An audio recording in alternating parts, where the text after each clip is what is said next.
No, it looks good. It looks good.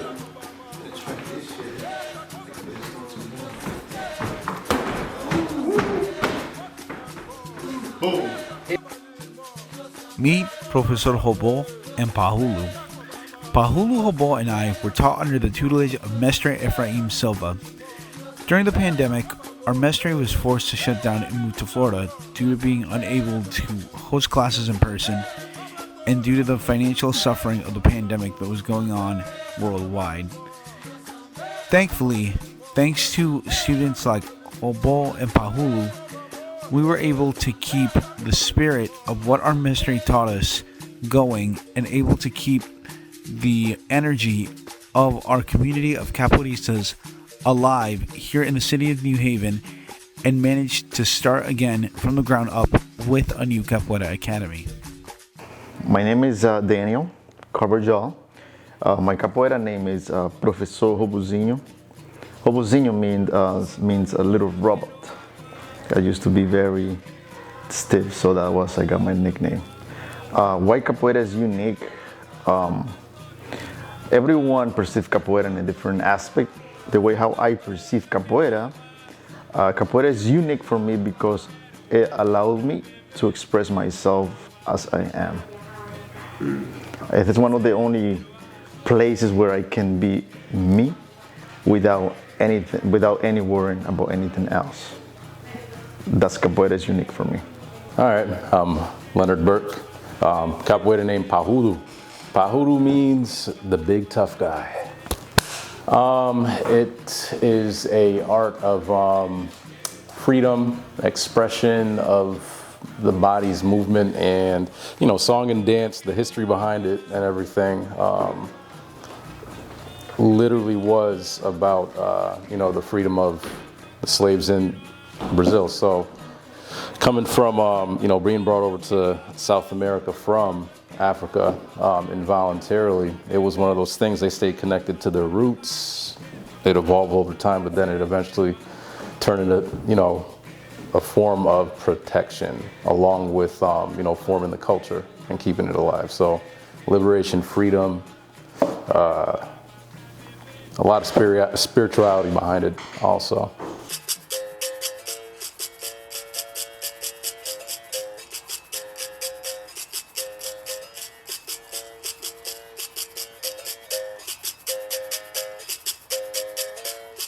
Meet Professor Careca. Careca was also taught under Mestre Ephraim Silva. Today, he is a father of two and is dedicated to running a non-profit organization that is dedicated to helping students and Capoeiristas by granting them scholarships for education and any goals that they wish to accomplish.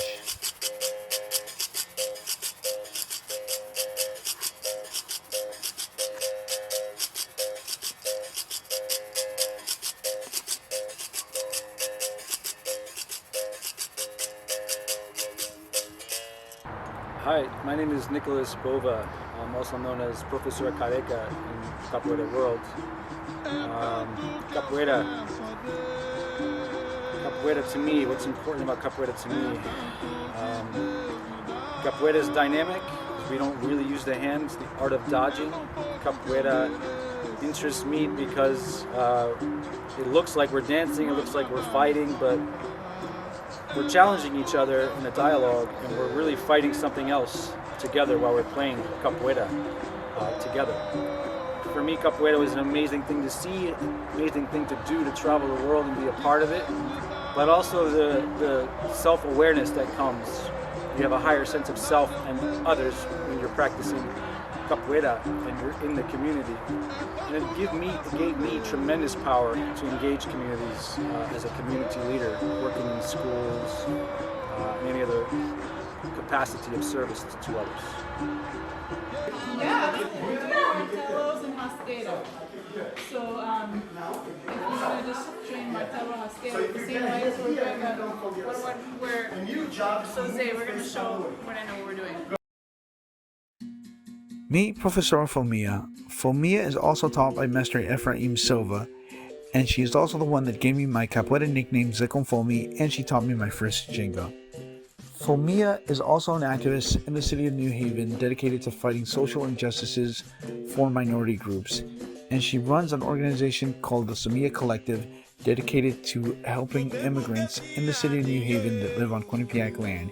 She also uses capoeira to help inner city youth.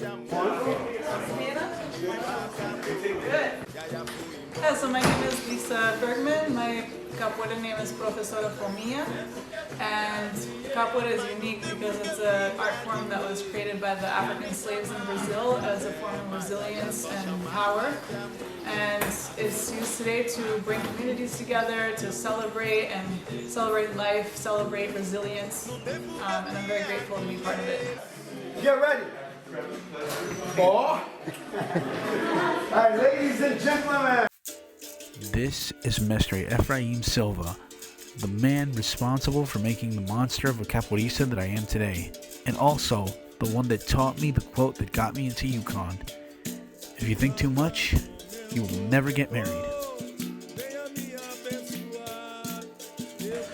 Well, my name is Ephraim Silva, and what makes capoeira unique, in my opinion, is the fact that capoeira is a combination of many different things: music, dance, martial arts, gymnastics, culture, everything combined in one art form.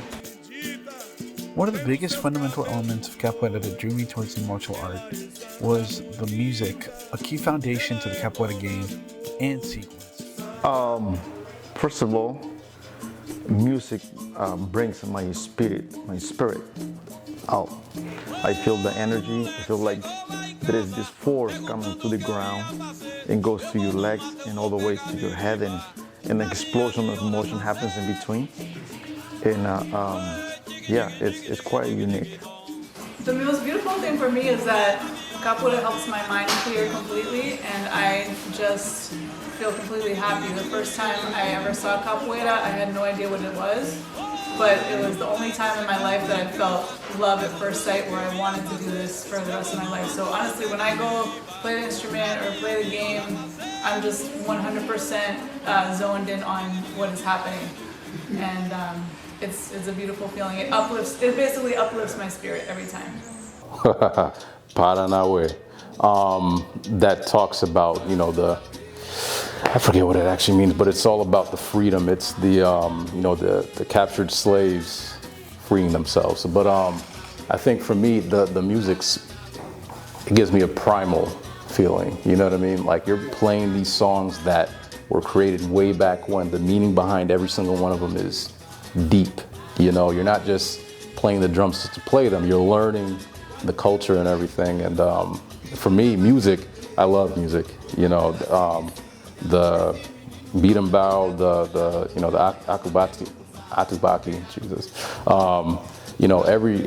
Every one of the instruments, when I play them, I feel connected to the culture. So, that's an interesting question, because I find that when you're playing the instruments, you're trying to play with the other players next to you to make the bateria, to make the music. So it's really hard to think about anything except for what you have to do. If you're holding the bean and bow, you're leading the roda, you're watching who's coming in the door, you're watching the people play the game, making sure everybody's doing your job while you're listening to the music. So it's very hard to think about what didn't go right in your day yesterday or the day before, or to look out for what might be coming later. No, because you have to be totally present. And when you're playing capoeira, you're in the circle, the wheel, the roda, the twang of the bean and bow, the heartbeat of the drum, the threat, physical, emotional, from the other player. You can't think about anything besides what you're doing right there in the game. And it's very meditative in that way, because it's hard, because it pushes the limit of all of your sensory experiences, for me anyway. And it's very difficult to think about what might be going on in your life. And it's the most beautiful thing to have that meditative moment. When you leave capoeira class, you're walking out in the street with your friends, maybe going to get something to eat. It's very hard to remember what was on your mind before you went to class, and if there was something there, you're probably not going to walk out of class feeling bad about it. You're probably only going to feel better. But it's very hard to think about anything when you're doing that, because you have somebody throwing kicks in front of you in awus and acrobatics, and it's also your job to pay attention to the other person, to have a conversation, a dialogue. So you have to pay attention. And when you're paying that much attention, it's hard to think about anything else. Well, when I play beating ball, for instance, for me it's an amazing way to connect with whatever is happening, with the energy in the roda, with the players. When I'm playing, singing, it's a way to connect with the game. And when I'm playing capoeira, it's to connect with the music that's being played. So, and that's again the beauty of this art form, because everything, it's all about energy, it's all about connection. The capoeira community is very big and expansive. Like my mestre always tells us, you learn best when you travel and play different people from different schools around the world. What it also does is build your connection of capoeira community and capoeira family. First Ginga, awkward. The first Ginga, I was doing totally the opposite of what I was told to do.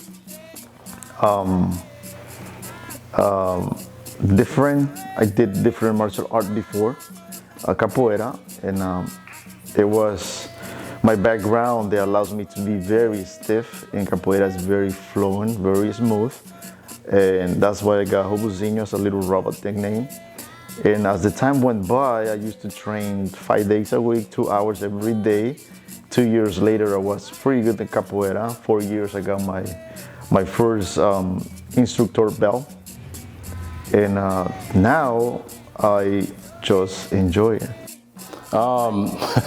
It's not easy, it hurts, but it's only for the patient. Not everybody can do it. One, it's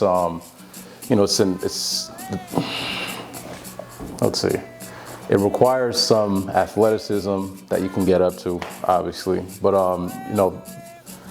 outside of the physical, it keeps you connected to the past, I feel like I'm doing what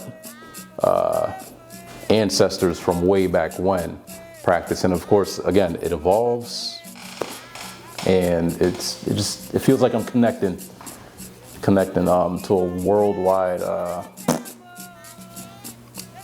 culture, in capoeira. My first Ginga was in Bolivia. I learned Spanish in Bolivia, and that was where I first saw capoeira. That was where I first took a class of capoeira. Bolivia and Brazil share a border, and so my first Ginga was with a teacher called Professor Buchecha, and I felt very awkward. I had no idea what I was doing. I put my feet all in the wrong place, of course, because capoeira is very different from the body when you start.